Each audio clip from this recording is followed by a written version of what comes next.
Hello, how are you all doing? I hope everything's going well and you're doing well in this semester and benefited from this class so far. Today what we're going to look at is starting to look at the idea of assessing the country's attractiveness for investment as an international entrepreneur.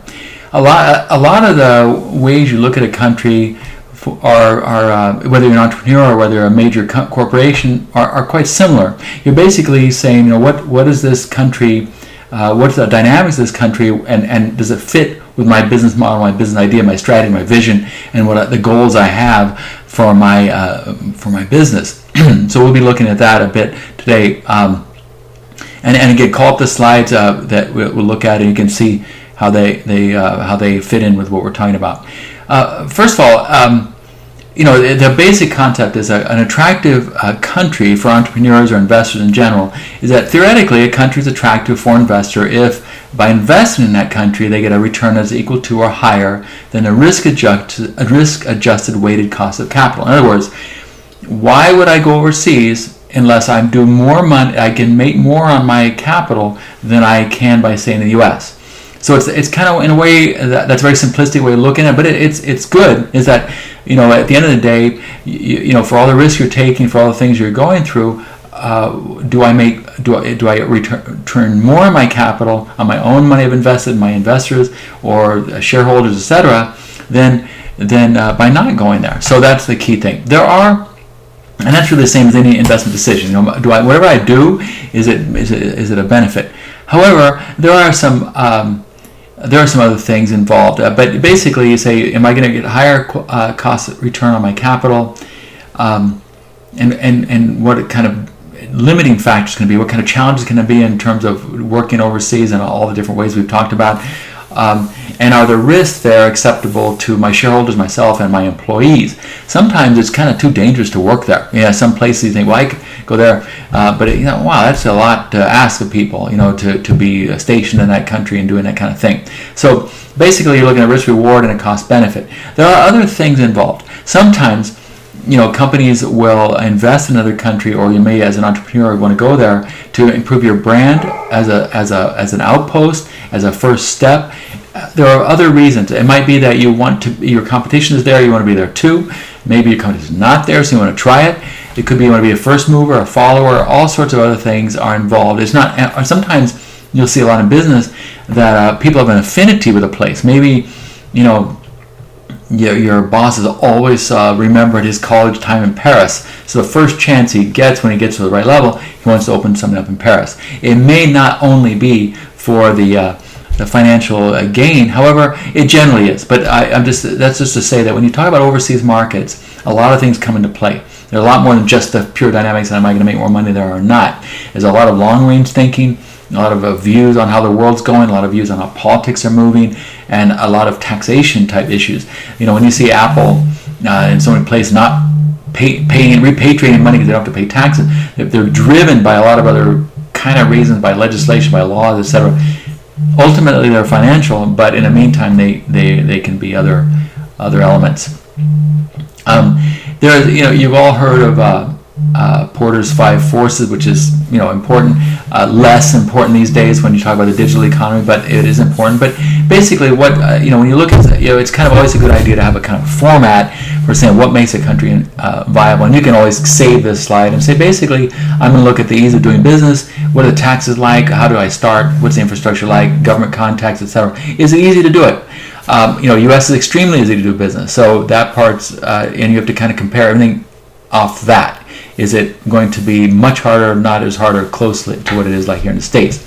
How about the market? Is what's the demand like? Can we really grow? What's the size of the market? Maybe there's a huge demand for your business, but there are only a small percentage of people that can actually afford what you're selling, or maybe the country itself is just not that many people, and so it really wouldn't behoove you to spend so much money to get your product there, even if they want it. Other times the other way around. A huge country, but they just don't have the economic means to buy what you're selling. Competition. Remember, in Porter's model, if anybody ever asks, what's Porter's 5 force all about? The number one thing he looks at is competition. So we're saying, what's the competition all about? That's not as weighty as it once was, but basically it's still a major factor, of course. But when you think about Porter's 5 forces, his force number 1 is competition. And that's really the intensity of the rivalry, the barriers to entry, the bargaining power of suppliers and customers, and how short-term profitable and et cetera, and being there with global competitiveness. The competition is a big factor when people make decisions. And then there's the resources. If you think about what do they have? I mean, are the people well educated? Are they well educated enough? Are there enough of them? What about the physical material resources? Do they have the kind of magnesium, whatever I need? Is that why I'm going there? What's labor like? What are the labor laws like? HR? Can people learn that? I visited an Alcoa aluminum factory in the northern part of Brazil once, and there was a person, managing and monitoring and actually driving these enormous machines that were worth millions and millions of dollars, and the U.S.-based expatriate that said, that guy up there doesn't know how to drive a car, but he's driving this enormous because he wasn't supposed to. I mean, he's stupid. He's smart. So we said we found this guy is really smart. So he never had occasion to drive a car. No cars around here in the middle of nowhere with that aluminum, because aluminum is often in the middle of nowhere where bauxite is. But he could certainly do that correctly. So often there's a capacity to learn, is the infrastructure to learn there, and location. And then there's country risk. We'll talk about that a lot. Political risk, economic risk, competitive risk, operational risk, and reputational risk. Country risk is hugely important when you tend to work overseas, and sometimes something that overlooked. It exists. There are these things that are political. You look around the world today. Who would have thought that Hong Kong would be blown? A lot of times, conferences, business activities that were scheduled for Hong Kong, a lot have been canceled because when I've been there several times, and you never, you just didn't think of it that way, that there'd be this unrest all over the place. But things have changed. The climate has changed. The political structure has changed. So you have to be well aware of that. All across Latin America, we're seeing more ups and downs than we did before, and things like that. So, and then. So in the next slide, see what makes a country attractive for business investors, and it's kind of a similar. I put Porter's 5 forces there, but I added another one, which is government policies.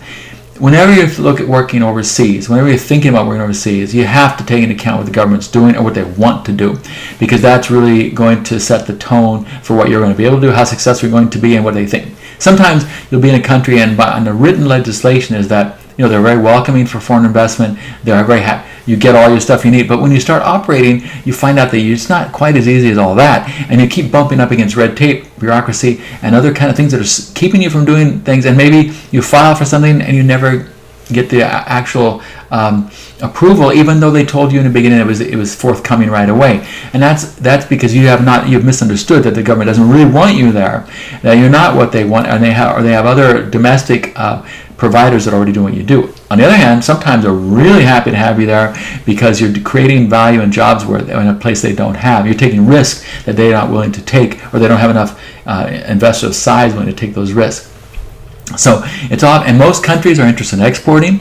Most countries are exporting and building a balance of payments on the positive side, and so that you'll see that if you're working in a country to create jobs and to create exports and to improve the economy, you'll have a much better time than if you're there to try to absorb and take away and benefit from inefficiencies and inequalities you see and repatriate it back to your home country. So that's a basic frame, but you always want to know what's the point, what are they doing, what do they want, and then and listen up and make sure you keep that in mind as you structure your business there. Again, country risk analysis. It's assess the probability that adverse circumstances from political, economic, social actions will negatively affect the business performance. And you see those listing things there. Again, they're political risk, economic risk, etc.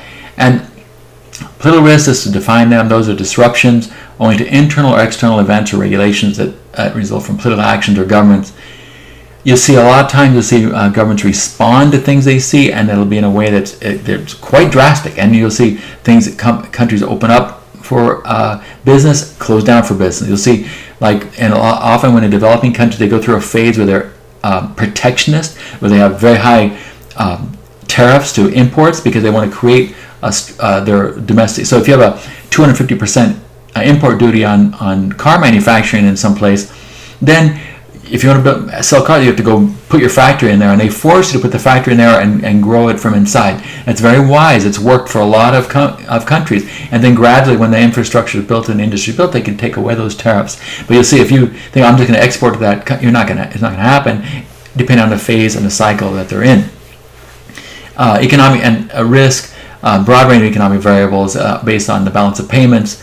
You really have to, we'll look at that a bit, but you really have to understand what the balance payments of a country are like, because that tells you what they need to do. Maybe they're going to ignore it for a while, but sooner or later, if they run out of hard currency, there will be an issue. And you can see the irregularities there, or the disruptions and things, and see where your business might be affected or fit in. Competitive risk from unfair practices happens all the time. In most countries, a business is often run by big family conglomerates or connected groups.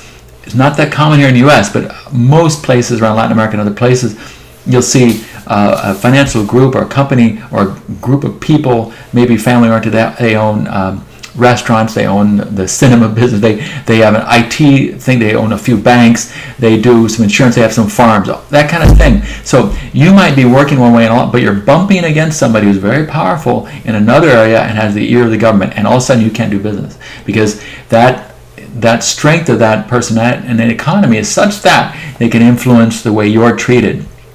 If you either have to partner with them, work around it, or understand what's going on, but you often will just not be able to go forward if you're going right in the face of these highly established and well managed financial conglomerates or groups. There are a lot of operational risk. You have regulations. You have infrastructure risk. Sometimes you just can't get your stuff to port, can't move it around. Big countries, there's not all the infrastructure that needs to be there. Or maybe going from state, within a country is dangerous. Maybe you won't have free access. Maybe there are different crime issues or other factors that prevent the free flow of your goods and services around, make it very difficult to compete in the way you like to. And then there are reputational risks. If reputational risk is big in the U.S., but it's also overseas. Sometimes something that you're working somewhere in the Middle East or whatever, and the only way to do business there is to connect with this group or this family or this government related person or entity, whatever. Okay, so you're doing that and you're going along, and then all of a sudden turns out that, out of nowhere, that person, group, entity, etc., is accused of laundering billions of dollars through Swiss banks, etc., is accused of unfair labor practice or bribery in something they're doing somewhere in Latin America, whatever. And all of a sudden, the first you read the paper and your name is there because you're linked with them, and maybe even that says, he'll draw you in and say, no, look, you're accusing me falsely. I'm working with this great company, American company, or this. And all of a sudden your reputation is really hurt. So it's very difficult to control that, but you have to be highly aware that something that happens with your partner, with your country you're in, or something that they're doing. Maybe you have a plant, you don't even know that they're leaking waste out somewhere and it's affecting somebody downstream and killing off something or damaging somebody's crops. They're going to trace it back to you, and it'll affect your reputation for what you're trying to do in other places. So reputational risk is highly difficult to manage, but highly important that you do so. Anyway, those are some of the elements that make a country attractive or challenging for business, and we'll be talking about more as we go forward. But hope that made sense to you, and thanks a lot for listening. Bye.